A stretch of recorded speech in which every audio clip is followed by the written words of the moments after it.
Bueno, en el Día Mundial de la Salud Mental creo que es una oportunidad excelente para poder poner en valor todos los esfuerzos que hacen los profesionales por ayudar a las personas que pueden estar padeciendo uno de estos trastornos, pero también es importante hablar de la promoción de la salud,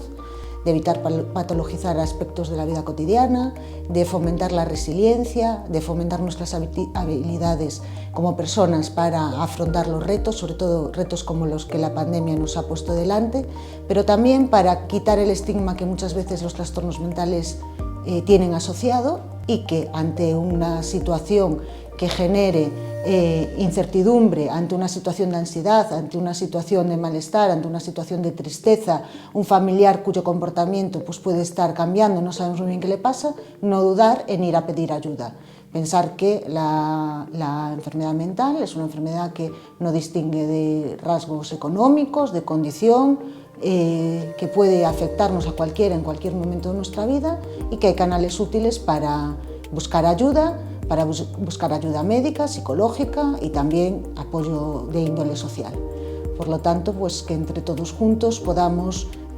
ayudar a las personas a que